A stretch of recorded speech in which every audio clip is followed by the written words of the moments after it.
Hello, it's Iino. I would like to broadcast Iino Sans Logistics Radio.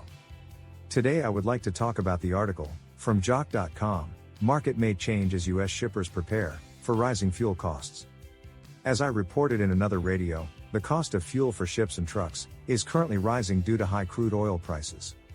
According to the Oil Price Reporting Organization, the average price of low sulfur fuel oil, VLSFO, which powers about 70% of the world's container fleet, is soaring. As of March 14, $895 per ton.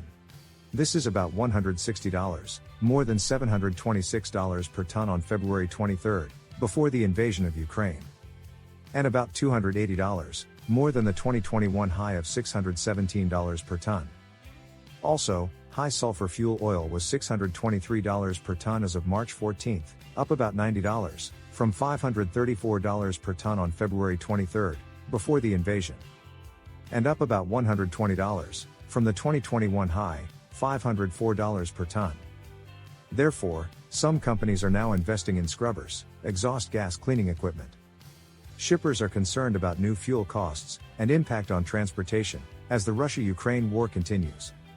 With ocean, land, and air freight rates already skyrocketing, shippers need to prepare for higher fuel surcharges. How this will affect the U.S. supply chain could shift the emphasis from speed of delivery to cost, according to the report. This will be a major reset for shippers who have been focused on speed since Corona, and the extent to which this happens will depend on how high oil and fuel prices rise. Regarding gasoline prices for trucks, the average cost of diesel fuel in the U.S. remains high, according to the U.S. Energy Information Administration, EIA. About half of the price of diesel fuel comes from the price of crude oil.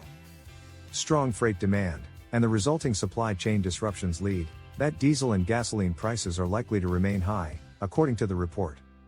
Rates on major truck routes departing from the West Coast fell as port congestion eased and demand softened, but perhaps costs will rise in the coming weeks, the article reported. One North American manufacturer stated that it will reduce the frequency of shipments. For some customers, in some cases, it is better to deliver a truckload once a month than to deliver a small shipment every week.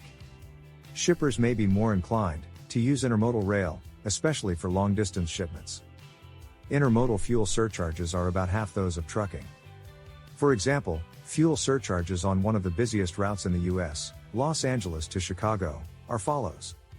Long-haul trucking is approximately $1,700. Intermodal is approximately $1,050. Although it is said that the switchover will not be so easy, due to a lack of intermodal rail yard capacity in inland areas, and a shortage of chassis, railroads may become crowded in the future. North American analysts say, rising fuel costs will further shrink capacity, because it will reduce the number of small carriers and transport distance. He continues, it will probably bankrupt spot load operators, or at least cause them to rethink which loads they carry.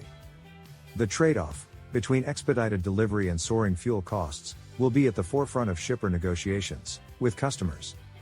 If customers who order more than once a week want expedited delivery, they will have to pay for it.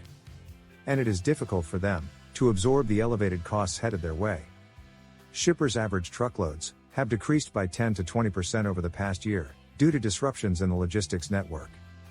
Due to the speed-oriented response, there was extra space on trucks, but in the future, truckloads will need to be maxed out for transportation.